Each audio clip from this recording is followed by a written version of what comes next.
यहाँ में दर्शक जो हमको लगातार देखते हैं वो भी अच्छी तरह जानते होंगे कि मैं खुद स्वयं डूंगरपुर से ही आता हूँ, तो ये मेरा व्यक्तिगत अनुभव है, पर मैं आपके साथ साझा करना चाहता हूँ कि मुझे ऐसा लगता है कि आजकल जो आदिवासी युवा पीढ़ी है, वो नशे की आदी होती जा रही है, तेज़ बाइकें चलाना, छोटे-मोटे क्राइम में इन्वॉल्व होना। तो क्या आप इससे सहमत हैं? आपको लग रहा है कि ऐसा कुछ हो रहा है? देखो, ये जो चीज़ें हैं वो एनवायरनमेंट की वजह से होती है, और ये एक क्षेत्र की बात नहीं है।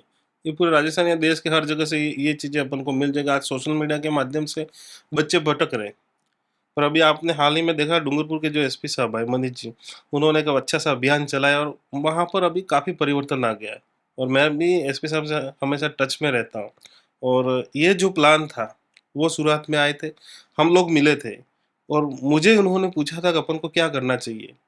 तो मैंने उनको बताया था कि बच्चे जो है अच्छा दिखने के लिए, अपने फॉलोवर्स बढ़ाने के लिए इंस्टा पे इस प्रकार की रील वगैरह डालते हैं। अगर आपको लगे तो आप उसके लिए कुछ कर सकते हो।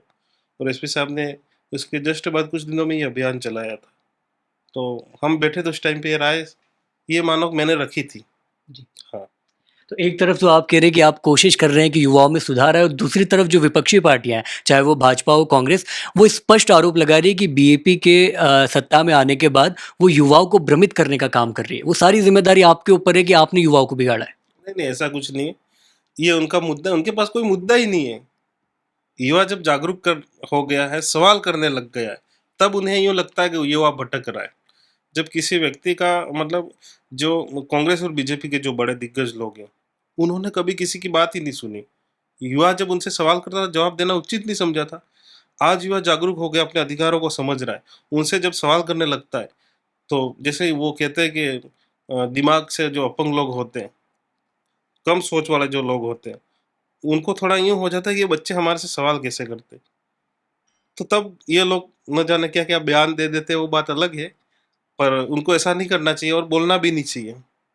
हाँ, मेरा तो ये मानना है। और जो युवा है आज बहुत समझदार हो गया। बयानों में वो एक आरोप ये भी लगाते हैं कि भारत आदिवासी पार्टी के जो नेता है, वो विदेशी एजेंट है। वो विदेश से पैसा लाते हैं और यहाँ युवाओं को भ्रमित करने, ईसाईकरण को बढ़ावा देने का काम करते हैं।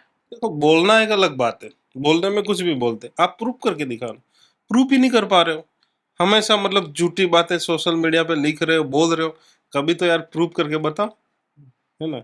प्रूफ ही नहीं कर पा रहे हो, बिना प्रमाण के कोई मतलब नहीं। मतलब ही नहीं। अच्छा, एक काफ़ी महत्वपूर्ण सवाल मेरे ज़हन में ये भी है कि लगातार हमको बोला जा रहा था आपसे पूछने के लिए कि क्या अनिल कटारा खुद को हिंदू मानते हैं? बिल्कुल मैं हिंदू नहीं मानता हूँ। मैं आदिवासी हूँ, हमारा अलग से कल्चर है, हम प्रकृति को मानने वाले लोग हैं। तो हिंदू तो बिल्कुल कतई नहीं। और क्या आपके माता-पिता की भी यही राय है? आपके परिवारजन की भी यही राय है? सारे लोग अपने आप को हिंदू नहीं मानते। क्यों माने हिंदू हम लोग? हम जिस समुदाय में हमने जन्म लिया है ना, वो प्रकृतिवादी है, प्रकृति को मानने वाला है। तो हिंदू क्यों मानेंगे हम? पर बिल्कुल। आपको ऐसा लगता है कि अगर इस तरीके का स्टेटमेंट आप सार्वजनिक दें, तो कहीं ऐसा तो नहीं कि लोगों के ज़हन में हिंदू प्रतीक मतलब एक तरह का विरोध हो, खिलाफत हो? नहीं, नहीं, ऐसा क्यों?